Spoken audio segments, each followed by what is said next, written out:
Welcome to TPP 24 TV. ఈరోజు తెలంగాణ యాత్రలో భాగంగా ఈరోజు కరీంనగర్ జిల్లా కేబుల్ బ్రిడ్జ్ దగ్గర ఉన్నాం. ఇక్కడ బ్రదర్స్ చాలామంది ఉన్నారు, యూత్. అడిగి తెలుసుకుందాం అక్కడ కరీంనగర్లో ఎలా ఉంది పరిస్థితి, ఏం కదా అనేది. సో హాయ్ బ్రదర్, ఏం పేరు మీ పేరు? రేణు అండి. ఏంటండి? రేణు. రేణు. ఇక్కడ కరీంనగర్ లోకల్ అంటారు మీరు? లోకల్ కాదండి, నాది గూడూరు మండల్, వరంగల్ డిస్టిక్. వరంగల్ డిస్ట్రిక్ట్. ఇక్కడ ఏం చేస్తుంటారు? ఇక్కడ హెచ్డిబి ఫైనాన్స్లో జాబ్ చేస్తున్నాను. Okay okay. అయితే మీ గూడూరు అంటే మహబూబాద్ డిస్ట్రిక్ట్ కిందకి వస్తుంది, మహబూబాద్ పార్లమెంట్ స్థానం కిందకి వస్తుంది. మహబూబాద్ పార్లమెంట్ స్థానంలో ఎంపీగా ఏ పార్టీ గెలిచే అవకాశం ఉంది బ్రో? ఎక్కువ ఏ పార్టీ అనేది నేను చెప్పలేను కానండి. అంతకుముందు మన ఎవరైతే నించున్నారో ఇప్పుడు ప్రజెంట్ సిట్టింగ్ మన ఎంపీఏ బీఆర్ఎస్ పార్టీ నుంచి మన ప్రజెంట్ సిట్టింగ్ ఉన్న వీళ్ళే ఉన్నారు, కవిత. అండ్ అంతకుముందు ఎంపీగా చేసిన సీతారాం నాయక్ ఏమో బీజేపీ నుంచి, అండ్ బలరాం నాయక్, వీళ్ళందరూ ఉన్నారు. సో పాత వాళ్ళు ఎవరైతే చేసారో వాళ్ళే ఇప్పుడు ప్రొసీడ్ అవుతున్నారు.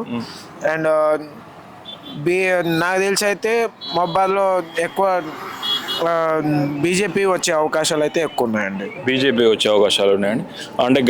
అంటే రీసెంట్గా జాయిన్ అయిన బీఆర్ఎస్ నుంచి జాయిన్ అయిన సీతారాం నాయక్ గారు గెలిచే అవకాశం ఉందా? ఉందండి. సెకండ్ ప్లేస్లో ఏ పార్టీ ఉంటుంది? బీఆర్ఎస్ అండి, కంపల్సరీ బీఆర్ఎస్ ఉంటుంది. ఓకే అండి. కాంగ్రెస్ అంటే మామూలుగా రాష్ట్రంలో కాంగ్రెస్ 14 స్థానాలు కైవసం చేసుకుంటా అని చెప్తున్నారు కదా, దానిపై మీ అభిప్రాయం? 14 స్థానాలు ప్రతి ఒక్క పార్టీ వాళ్ళు తమ ధీమాను వ్యక్తపరచుకుంటున్నారండి. దాంట్లో వాళ్ళు తప్పలేదు. కానీ 14 స్థానాలు రావాలంటే కంపల్సరీ, అది నా అభిప్రాయం అయితే 14 స్థానాలు అనేది రాదు. కాంగ్రెస్ 14 స్థానాలు రావడం అనేది అది పొరపాటే అండి. ఎందుకంటే ఇప్పుడు 14 స్థానాల్లో రెండు కాన్స్టిట్యూషన్ గురించి మాట్లాడుకుంటే, ఇప్పుడు కరీంనగర్ను మన మహబూబాద్ డిస్ట్రిక్ట్ గురించి, ఇప్పుడు ఇక్కడ వినోద్ కుమార్ కూడా ఉన్నారు.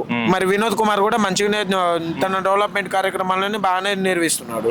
సో తను కూడా ఇక్కడ రావచ్చు.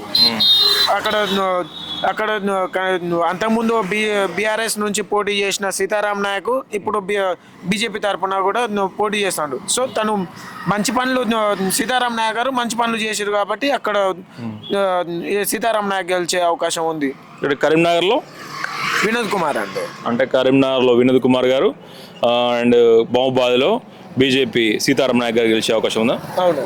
థ్యాంక్ యూ అండి, థ్యాంక్ యూ మీ అభిప్రాయం తెలియజేసినందుకు. Thank you.